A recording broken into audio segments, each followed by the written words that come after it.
Graça e paz, queridos. Boa tarde. Tudo bem? Eu estava aqui meditando no Salmo 122. Salmo esse que é um salmo de Davi, né? Todo mundo sabe que a maioria dos salmos tem uma inúmera partes. São salmos, pensamentos, né, orações, né, súplicas de Davi.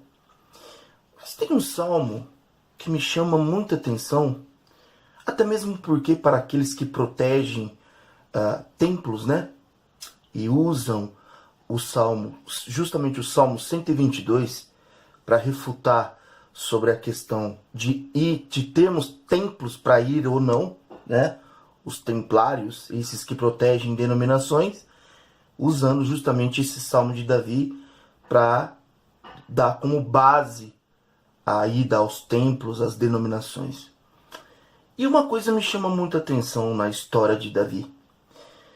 Quando Davi quis construir templo para Deus, e o profeta Natan foi chamado, e o profeta Natan equivocadamente fala para Davi: não, o Senhor é contigo, constrói o templo, o Senhor vai ser contigo.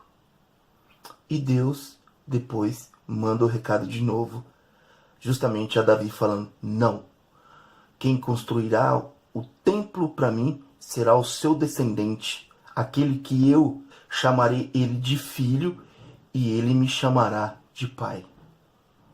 Parecia que estava dando referência justamente a Salomão.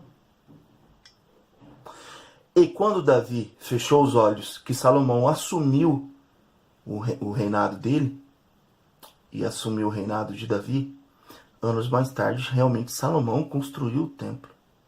Foi construído o templo. Só que só tem um problema no Salmo 122. Para aqueles que protegem esse salmo como base bíblica para ir a templos e denominações. Eu queria até ler o Salmo 122. Vamos lá? Vamos ler comigo? Vamos lá. Alegrei-me quando me disseram: vamos à casa do Senhor. Pararam os nossos pés junto às portas, ó Jerusalém. Jerusalém que está construída como cidade compacta, para onde sobes as tribos do Senhor, como convém a Israel, para renderem graças ao nome do Senhor. O mais interessante é que, primeiro, subiremos à casa do Senhor em Israel. Tá. Só tem um problema aí. Aliás, tem dois problemas. Primeiro, que está dizendo que iria subir em Jerusalém. Não estava escrito que subiria ao templo. E estava dizendo que subimos à casa do Senhor. É Jerusalém. O segundo problema, para quem gosta de usar isso como base para dizer que devemos ir a templos e denominações, porque Davi colocou isso, só tem um problema. Davi está dizendo isso vivo, não morto. E justamente quem construiu o templo foi o filho dele. E quando Salomão assumiu o reinado de Davi, Davi já estava morto. E quem construiu o templo foi o filho de Davi, Salomão. Como é que é isso? Como que ficamos agora?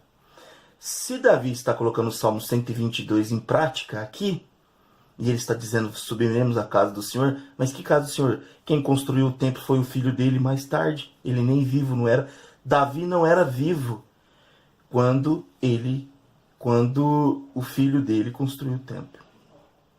Interessante, não é? Irmãos, a profecia de Deus para Davi, que o sucessor dele, o descendente dele iria construir casa para Deus, não estava sendo relacionado a Salomão. Estava dizendo de Jesus. E qual o templo que Jesus construiu? Você, eu, aonde o Espírito Santo habita. Nós somos templos do Espírito Santo. E quem inaugurou esse templo do Espírito Santo em nós foi Jesus Cristo, o descendente de Davi. Aquele que Deus iria chamar por filho e ele iria chamar Deus como pai. Amém, amados? Amados, cuidado com as sutilezas de passagens bíblicas isoladas. Está muito bem claro nessa passagem de Salmo 122, que quando Davi fala, subiremos ao templo ou subiremos à casa? Está dizendo casa, não templo. E Jerusalém era considerada a casa de Deus, por isso que está depois, ó Jerusalém. Irmãos, cuidado com esse tipo de conversa, com esse tipo de sofismo, com esse tipo de ladainha. É perigoso. Davi está dizendo, subiremos à casa do Senhor, Jerusalém. E quando Davi escreveu esse salmo, o templo de Salomão nem estava em projeto. Salomão nem era vivo ainda. Muito mais tarde, Salomão construiu o templo. Então, amados irmãos, cuidado. Cuidado que tem muita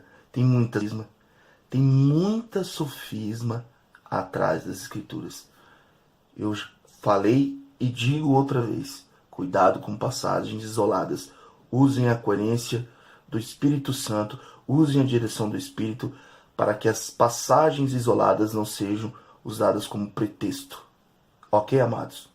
Que a graça e a paz de Jesus Cristo fiquem convosco e que a sabedoria do Espírito ilumine os nossos pensamentos e doutrine as nossas escrituras para que nós aprendamos nela o que é certo e o que é errado. Amém? Graça e paz e que o Senhor abençoe imensamente a todos.